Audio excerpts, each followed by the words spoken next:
আমরা আজও বহু ধরনের ষড়যন্ত্র চক্রান্ত, বহু ধরনের নীল নকশা, বহু মাস্টার প্ল্যান এখনো শেষ হয়নি।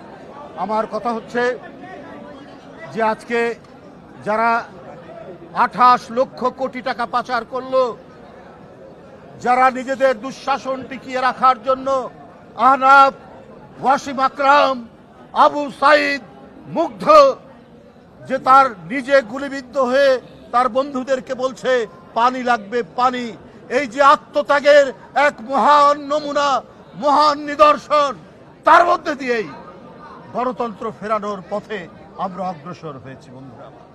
সুতরাং তাদের রক্ত যেন বৃথা না যায়, তাদের রক্ত কখনোই বৃথা যেতে দেওয়া হবে না। আজকে যদি বর্তমান অন্তর্বর্তীকালীন সরকার, যার প্রতি সকল গণতান্ত্রিক শক্তি সমর্থন জানিয়েছে, তারা যদি আজকে আরো বেশি দক্ষতা প্রদর্শন করতেন, তাহলে নিউ ইয়র্কে যে ঘটনাটি ঘটেছে, সেখানে ফ্যাসিবাদের দোসররা যে কর্মকাণ্ড করেছে, এটা সাহস হতো না। আজকে দুদক, দুর্নীতি দমন কমিশন, আপনারা যদি সেই দোসররা, যারা জনগণের টাকা, যারা জনগণের অর্থ আত্মসাৎ করে নিউ ইয়র্কে, লন্ডনে, দুবাইয়ে, কানাডায়, অটোয়ায়, সিডনিতে বাড়ি বানিয়েছে, অনেক সম্পদ তৈরি করেছে, আপনারা জানেন, খবরের কাগজে উঠছে। প্রধানমন্ত্রীর ভাগ্নি, প্রধানমন্ত্রীর আত্মীয় স্বজন থেকে আওয়ামী লীগের মন্ত্রী এমপিরা, কারো 602টা সম্পদ পাওয়া গেছে, কারো ফ্ল্যাট পাওয়া যাচ্ছে, অজস্র টাকা পাওয়া যাচ্ছে। দুর্নীতি দমন কমিশন কোর্ট থেকে, আদালত থেকে আপনার 24,824 কোটি টাকা একবারে স্পেসিফিক ভাবে উদ্ধারের জন্য বলেছে।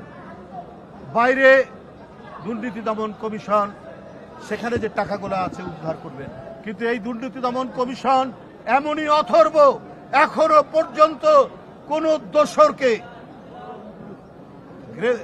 দোষরের শাস্তি দিতে পারেনি, সেই টাকাগুলো উদ্ধার করতে পারেনি। যারা শেয়ারের নামে টাকা কিনেছে, যারা অবৈধভাবে জমি কিনেছে, যারা ব্যাংকের ডিপোজিট করেছে, সেগুলো তো বাংলাদেশে যেগুলো আছে সেগুলো তো আছে, কই তার বিরুদ্ধে একটাও দৃষ্টান্তমূলক কোনো বিচার আমরা দেখতে পেলাম না। অর্থাৎ দুর্নীতি দমন কমিশন সক্রিয় নয়, তারা অথর্ব হিসাবে কাজ করছে। বন্ধুরা আমার, এই পরিস্থিতি দেখতে চাইনি, এই অবস্থা তো মানুষ দেখতে চায় না। আজকে এই সরকারের আমলে কেন, যখন হাসিনা নেই, আওয়ামী লীগের পুলিশ নেই, ছাত্রলীগ নেই, হেলমেটধারীরা নেই, তাহলে এই 1 বছরে প্রায় দ্বিগুণ অপহরণ হয়েছে, কেন এই আইন শৃঙ্খলা পরিস্থিতির অবনতি হবে, এইটা তো জনগণ জানতে চায়। আপনাদের প্রতি জনগণ এবং রাজনৈতিক দলদের আস্থা আছে, আস্থা থাকার পরেও আপনারা কেন দক্ষতার সাথে, দ্রুততার সাথে, ক্ষিপ্র গতিতে পদক্ষেপ গ্রহণ করতে পারছেন না বলেই আজকে বিভিন্ন জায়গায় দোসরদের প্রেতাত্মারা তারা নামার সুযোগ পাচ্ছে এবং বিদেশেও তারা বিভিন্ন ধরনের অপকর্ম করছে।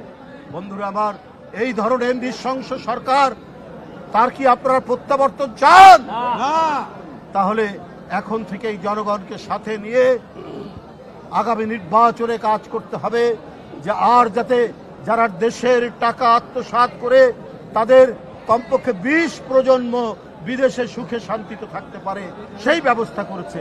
ওই লুটেরাদের, ওই টাকা পাচারকারীদের, ওই ব্যাংক হরিলুটকারীদের যেন প্রত্যাবর্তন না হয়। ওই মানুষ খুন করে, ছাত্র খুন করে, শিশুকে খুন করে যারা ক্ষমতা ধরে রাখতে চেয়েছিল, তাদের ওই খুন, ওই রক্ত এখনো শুকায়নি। তাই আওয়ামী লীগের সাথে কোনো আতাত নেই। আওয়ামী লীগের সাথে যারা তাকে সহযোগিতা করেছে, তাদের জন্য খোলস খুলে নতুন ভাবে আত্মপ্রকাশ করতে না পারে, আমাদেরকে সেই দিকটাই দেখতে হবে।